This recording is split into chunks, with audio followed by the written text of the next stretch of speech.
काश मुझे ये पहले पता होता कि ये वाला क्वेश्चन आना था। सेम यही थॉट्स आते हैं ना एग्जाम में। जब बच्चे छोटे होते हैं, स्कूल में होते हैं, तो इस लेवल तक तो नहीं पहुंच पाते, लेकिन उसके लिए वो चीटिंग कर लेते हैं। अच्छे मार्क्स लाने के लिए वो बहुत सारे टैक्टिक्स आजमाते हैं, और पता है यही माइंड आगे चल के बहुत ही खतरनाक साबित होता है। वो बच्चे और वो लोग अपने लिए तो डिजास्टर्स सिचुएशन पैदा करते ही हैं, साथ साथ और लोगों के लिए भी हानिकारक होते हैं, उनके भी करियर को हार्म करते हैं। ये सोच यहीं से पैदा होती है, और आगे चल के बड़े होने के बाद पास होने के लिए या फिर सेलेक्ट होने के लिए ये किसी भी हद तक जा सकते हैं। उसमें इन्वॉल्व है चीटिंग करना। चीटिंग करने के भी बहुत सारे तरीके हैं, और पेपर लीक करवाना। पता है पेपर लीक कुछ पैसों के वजह से होता है, लेकिन उससे कितने लोगों की करियर दांव पे लगती है ये किसी को अंदाजा नहीं होता। स्पेशली मैं बात कर रही हूँ एंट्रेंस एग्जाम की, गवर्नमेंट एग्जाम की, जहाँ एक बार एग्जाम देने के लिए लाखों लोग बैठते हैं। उनकी कितनी सालों की मेहनत होती है, लेकिन चंद पैसों की वजह से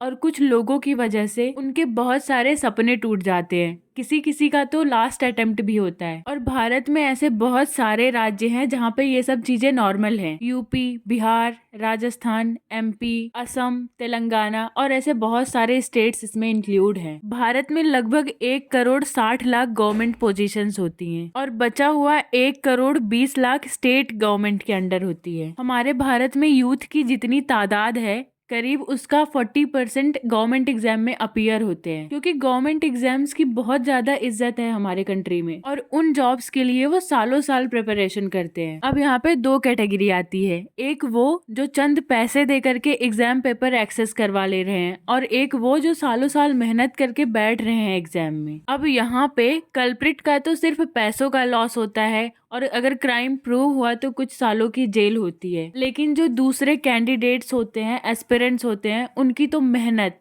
हिम्मत, तैयारी सब बर्बाद जाती है। तो इन सब की रेस्पॉन्सिबिलिटी कौन लेगा? और ज्यादातर तो ये होता है कि जो कल्प्रिट होता है उसे सजा भी नहीं मिलती, क्योंकि उसके कनेक्शंस बहुत ही स्ट्रांग होते हैं। पेपर की हार्ड कॉपी पास की जाती है, या फिर व्हाट्सएप का ग्रुप बना करके उसमें पेपर शेयर कर दिया जाता है। पेपर लीक करने के बहुत सारे तरीके होते हैं। थोड़ी सी हम ये भी जानते हैं कि आखिर पेपर जो होता है वो सेट कैसे होता है और पहुंचता कैसे है। पहली बात तो जिस भी इंस्टीट्यूट का पेपर सेट होता है वहां पे उसके चेयरमैन प्रेजेंट होते हैं, और किसी के पास किसी तरह का कोई मोबाइल फोन नहीं, कोई इलेक्ट्रॉनिक सिस्टम नहीं होता है। और पेपर जब बनाया जाता है तो वो ज्यादातर हाथों से लिखा जाता है, और जब इसकी टाइपिंग करते हैं, पेपर सेट करते हैं, तो उनका खुद का एक सिस्टम होता है जो प्रॉपर वेरीफाइड होता है। तो यहाँ से तो बहुत ही कम चांसेस हैं कि पेपर लीक हो सकता है। अब ये पेपर डिस्पैच होता है, प्रिंटिंग प्रेस में जाता है। पेपर प्रिंट होने के बाद उसका ट्रांसपोर्टेशन होता है, वो कलेक्शन सेंटर तक जाता है, वहां से डिस्ट्रीब्यूट होता है एग्जाम सेंटर्स तक। और अगर पेपर लीक होता है तो इन्हीं जगहों से होता है। कुछ एग्जाम्स के एग्जाम्पल हैं जिनका पास्ट में पेपर लीक हुआ है, जैसे लेखपाल, पोस्टमैन, हॉस्टल वार्डन, पटवारी। कभी कभी तो कुछ बड़े एग्जाम्स के भी पेपर लीक हुए हैं। एक बार बीच में ऐसी भी न्यूज आ रही थी कि सीबीएसई के क्लास 12th का एग्जाम पेपर लीक हो चुका है। फिलहाल तो ये प्रॉब्लम थी। अब इसका सॉल्यूशन गवर्नमेंट ने क्या निकाला,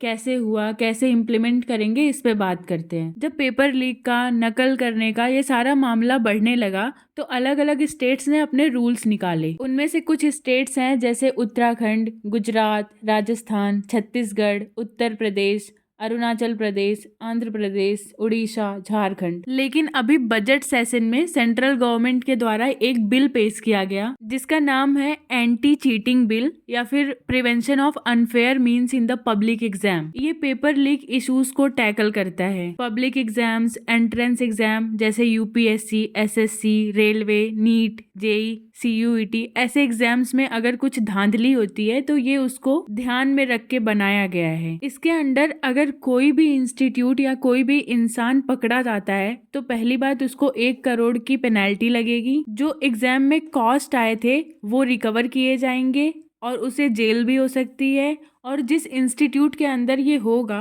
उस पे 4 साल का बैन लगेगा। इंस्टीट्यूट जैसे एग्जाम्स होते हैं, सीडीएस का होता है, सिविल सर्विस एग्जामिनेशंस होते हैं, तो ये सारा यूपीएससी कंडक्ट करवाता है। तो यहाँ पे यूपीएससी एक इंस्टीट्यूट है। और कुछ और रूल्स हैं कि अगर इनकी जांच होती है तो इन्वेस्टिगेशन में डीएसपी या फिर एसीपी होंगे, उनके नीचे का कोई ऑफिसर नहीं होगा। और अगर जरूरत पड़ी तो यूनियन गवर्नमेंट भी इसमें अपना दखलंदाजी करेगी। वैसे भी बजट पेश करते time finance minister Nirmala Sitharaman ने यूथ पे भी फोकस किया था कि गवर्नमेंट यूथ पे ज्यादा ध्यान देगी। और पता है इन सब चीजों में ना जो कल्प्रिट होता है उसको सजा मिलनी ही चाहिए। फिलहाल तो हम ये रियलाइज नहीं कर पाते, लेकिन ये इशू हमारे सोसाइटी का बहुत बड़ा है। तो इसी के साथ वीडियो एंड करते हैं। जय हिंद, मिलते हैं नेक्स्ट वीडियो में। Stay healthy and stay safe.